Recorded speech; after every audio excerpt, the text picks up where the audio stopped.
भोजपुरी के power star superstar Pawan Singh परसों यानी 27 अगस्त को यूपी के जौनपुर के रहने वाले पूर्व सांसद धनंजय सिंह से मुलाकात हुई है। अब इसको लेकर के ढेर सारी खबरें चल रही है। कोई कह रहे हैं कि पवन सिंह अब उत्तर प्रदेश में अपनी पार्टी बनाएंगे, कोई कह रहा है कि पवन सिंह ने लोकसभा चुनाव के दौरान जो कहा था कि हम अपनी खुद की पार्टी बनाएंगे, सर्व समाज पार्टी, शायद वो बनाएंगे। कोई कह रहा है कि धनंजय सिंह जी अपनी पार्टी बना रहे हैं, उस पार्टी में पवन सिंह शामिल होंगे।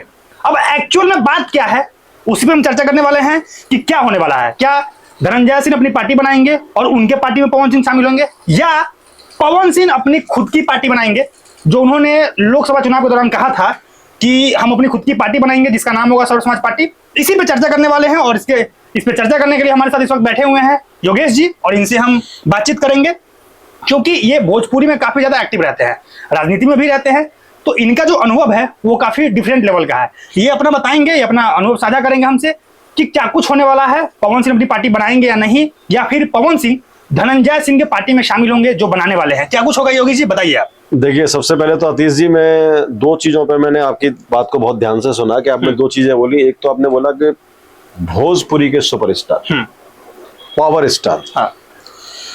तो मेरा एक खुद का मेरा मानना है और सवाल है कि जो आदमी सुपरस्टार हो, जो आदमी पावर स्टार हो, मनोरंजन के माध्यम से बिहार के लोगों से, भोजपुर समाज के सभी लोगों से जो आदमी जुड़ा हुआ है और दिलों में बसता है, उसको क्या आवश्यकता है पॉलिटिकल स्टार बनने की।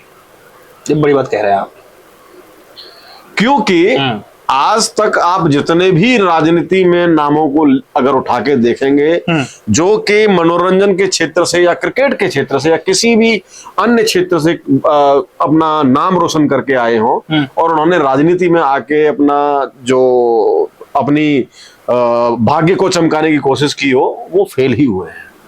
उसका एक बहुत बड़ा कारण है। उसका बहुत बड़ा ये कारण है कि देखिए, जब किसी भी आप इंडस्ट्री में होते हैं, जैसे अभी आप सिंगिंग करते हैं, जैसे हमारे पावर स्टार आपने बोला अभी पवन सिंह, मैं पावर स्टार बोल रहा हूँ। पवन सिंह तो वही एक ही पावर स्टार, पावर स्टार काफी। तो वो जब मनोरंजन कर रहे हैं इतने बड़े क्षेत्र के लोगों का, तो पैसा कमा रहे हैं निश्चित तौर पर। बिल्कुल। अब मनोरंजन जिस क्षेत्र में कर रहे हैं उसमें उनको परपक्वता हासिल हो चुकी है। बिल्कुल। लेकिन राजनीति ऐसी नहीं है। राजनीति और खासकर आज की राजनीति, जनता बड़ा समझदार हो गई है प्रभु, उसको काम चाहिए। अगर काम नहीं चाहिए होता तो आज देश का प्रधानमंत्री खटाखट होता, मोदी जी नहीं होते।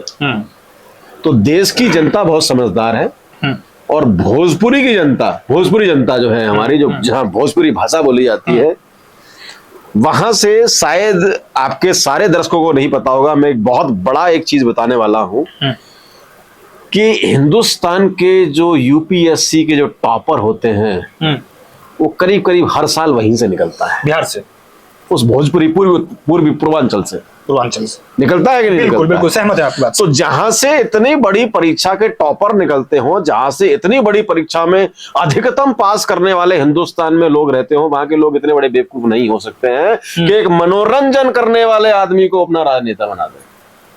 अरे ये तो बड़ी बात कह रहे हैं आप। बड़ी तो आप ये कह रहे हैं कि पवन सिंह राजनीति में सक्सेस नहीं हो पाएंगे। देखिए, इस बड़ी बात को मैं छोटे से मुंह से कह रहा हूँ। थोड़ा सा आगे आ जाइए राजे। हाँ। इस बड़ी बात को मैं छोटे मुंह से कह रहा हूँ। हाँ। पावर स्टार के बारे में बात कर रहा हूँ। हाँ। अब वो धनंजय से मिले या धनंजय उनसे मिले, हाँ। वो ज्यादा मैटर नहीं करता है। हाँ। मैटर ये करता है कि वो किसी से मिल लें। हाँ। राजनीति में उनका कुछ नहीं होने वाला है, और उसका एक बहुत बड़ा आपको मैं एक लॉजिकल रीजन बताऊंगा क्यों नहीं होने वाला है। हाँ। देखिए, जो आदमी जनता के बीच में जाके काम करने वाला होगा, हाँ। जो आदमी जनता के लिए काम करेगा, जो आदमी निडर होगा, वो अब तक आसनसोल से चुनाव लड़ चुका होता। जब भारतीय एक सेकंड, मेरी पूरी बात, अरे आपके सहमत न होने से क्या होता है? जो लोग देख रहे हैं वो सहमत है मेरे से। मैं जिन लोगों के लिए बात कर रहा हूं वो मेरे से सहमत होंगे, और मैं ये नहीं कर रहा हूं कि डर गए वो, ना, वो डरे नहीं, लेकिन उनको लोगों ने भ्रमित किया।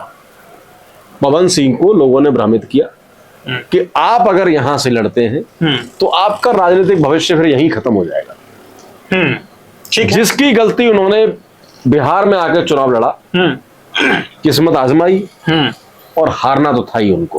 लेकिन हारे लेकिन 2.5 लाख से ऊपर वोट पाए, 2,74,000 वोट उनको मिला। और उस नेता से आगे निकले जो नेता, जिस नेता के लिए मोदी जी ने प्रचार किया था, अमित शाह ने प्रचार किया था, राजनाथ सिंह ने प्रचार किया था, आदित्यनाथ योगी ने प्रचार किया था, पूरी भाजपा की टीम ने प्रचार किया था, उस नेता से वो आगे निकले। आप मुझे एक चीज बताइए, आसनसोल से सीट किसने दिया उनको? बीजेपी ने दिया। बीजेपी ने दिया। क्यों दिया? क्योंकि बीजेपी को मालूम था कि ये पावर स्टार है, बीजेपी को उनका वर्चस्व मालूम था। अब 2.5 लाख वोट की जिसकी आप बात कर रहे हैं, क्या पवन सिंह के लिए 2.5 लाख वोट बहुत ज्यादा हैं? आप कह रहे हैं कि भाजपा को पता था कि उसका वर्चस्व है। आप ही बताइए महाराज, भाजपा की जो रिसर्च टीम है उसको इतना समझ में नहीं आया कि भोजपुरी के पावर स्टार है, बंगाल में क्या करेंगे? अगर आपको देना है ये सीट तो आप है ना उत्तर प्रदेश से देते, आप झारखंड में कहीं से लड़ाते, आप बिहार में कहीं से लड़ाते। देखिए, जहां से पूरे देश में अगर लोकसभा सीट की बात की जाए तो सबसे ज्यादा कहां है? बिहार यूपी में है सीट।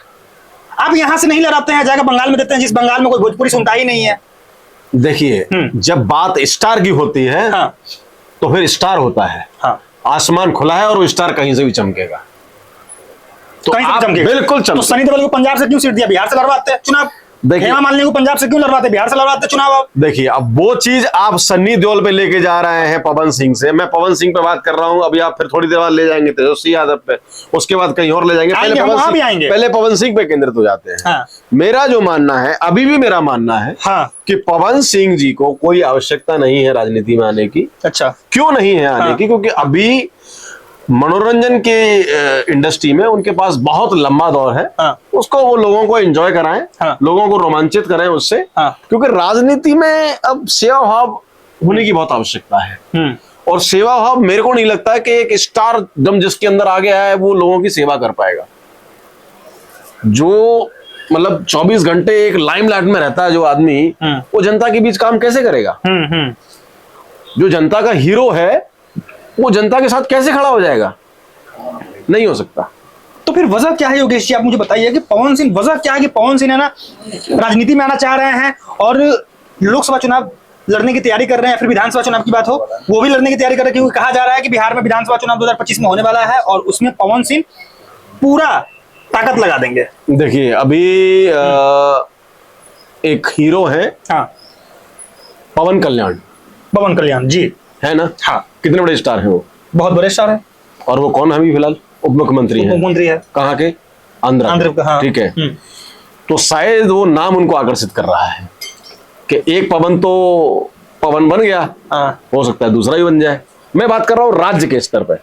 कहीं ऐसा तो नहीं है कि लोगों को लगता है कि भाई राजनीति है ना व्यवसाय का बहुत बड़ा जरिया है? बिल्कुल, पैसा कमाया जा सकता है। उसमें कहीं कोई संदेह नहीं है। उसमें कहीं कोई संदेह नहीं है। राजनीति को लोगों ने अपना व्यवसाय समझ रखा है। और उस व्यवसाय के चक्कर में एक निकम्मा आदमी पिछले करीब 6 महीने से तिहाड़ में है। किसकी बात कर रहे हैं आप? अब निकम्मा आदमी कौन हो सकता है? केजरीवाल को तो नहीं कह रहे हैं? निकम्मा आदमी कौन हो सकता है? अब देखिए, ऐसा है ना, आप जो नाम ले रहे हैं अब वो कोशिश कर रहे हैं कि मैं लूं, मतलब क्या बनता है उसका? दिल्ली का सबसे निकम्मा इंसान कौन है? कौन है आप बताइए? तिहाड़ में है। आप बोलिए नाम बताइए ना। अभी आपने नाम ले तो दिया अपने मुंह से, अरविंद केजरीवाल। बिल्कुल, सबसे निकम्मे इंसान है दिल्ली के वो।